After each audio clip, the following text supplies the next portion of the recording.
Oui, on va reprendre, s'il vous plaît. Donc, il y a Jérémy qui me pose la question, est-ce que je pourrais compléter par un séminaire dans notre département? Bien entendu. Je veux dire,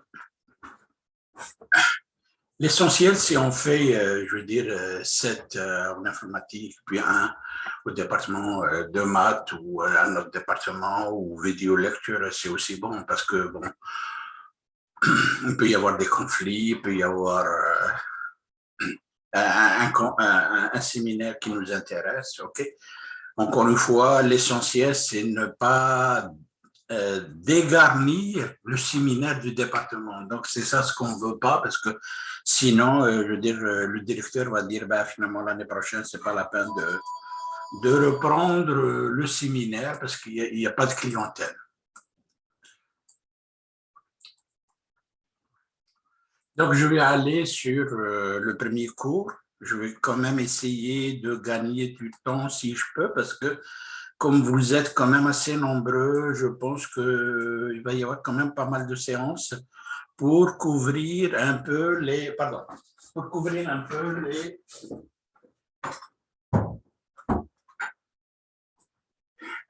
Pour couvrir l'ensemble des étudiants qui donc doivent faire chacun une présentation. Donc, le premier cours recherche et ses méthodologies. Okay.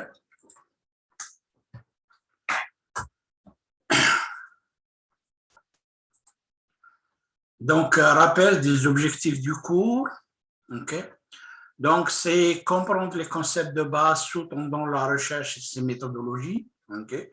Bon, j'ai mis ces méthodologies pour dire qu'il y en a plusieurs. Bon, ben, dépendamment de où est-ce qu'on en est, okay. Si on est en sciences et génie, c'est un certain ensemble de méthodologies. Si on est en médecine, il y a d'autres méthodologies. Okay. Identifier les thèmes de recherche les plus appropriés. Bien entendu, on est en informatique, puis tout ça se ramène à l'informatique. Identifier et définir une question de recherche appropriée. En général, cette question de recherche appropriée, ça s'appelle la problématique. Okay. Ensuite, l'objectif du cours, c'est d'élaborer à partir de cette problématique sur laquelle on a mis un doigt, ou je veux dire, soit qu'on a discuté avec notre directeur de maîtrise ou notre directeur de recherche à la maîtrise, okay?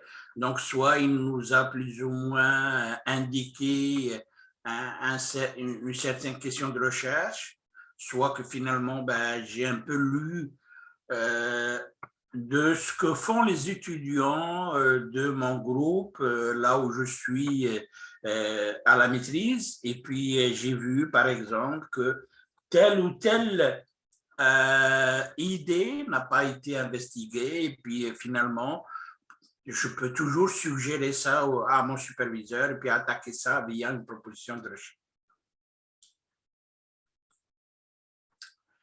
Une fois qu'on a élaboré une proposition de recherche, ben, on vise quand même à organiser et conduire la dite recherche.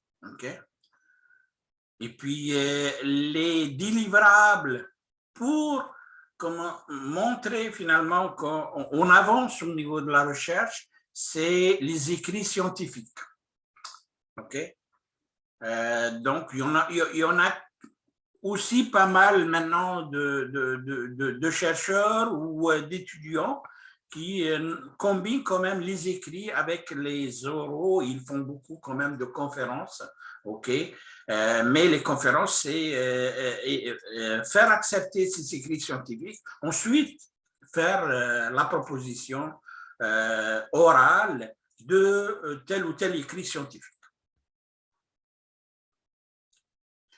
En plus de ça, ben, il y a tout le networking qu'on appelle au niveau des chercheurs. Ça, c'est quand même aussi un aspect important. On communique avec les autres. Okay. Maintenant, avec la COVID, l'avantage de la COVID, c'est qu'elle a amené quand même du Zoom, du Teams, du Webex, toutes ces plateformes-là. Okay.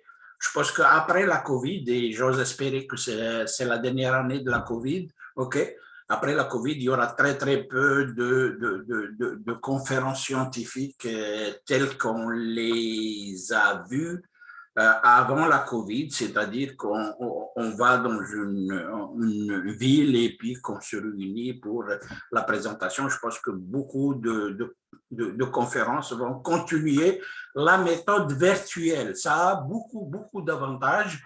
Les scientifiques sont très conscients de la pollution et puis pas mal de gens sortent le fait que dernièrement, la conférence apprentissage machine avant la COVID, on était presque 10 000 à Vancouver. Ben, 10 000, ça consomme pas mal de fuel au niveau des avions pour voyager, ça consomme pas mal de fuel pour tenir la conférence et puis ça, ben, finalement, si on le fait virtuellement. D'abord, au lieu de payer, je pense, 700 pièces pour la conférence sur Vancouver, sur le virtuel, on paye que 100 $. L'étudiant, au lieu de payer, je crois, 100 ou 200 $, il paye que 20 pièces sur le virtuel. Vous voyez, donc c'est très avantageux. C'est bon? Donc, je vais, dans cette première partie, voir avec vous les concepts qui sous-tendent la recherche.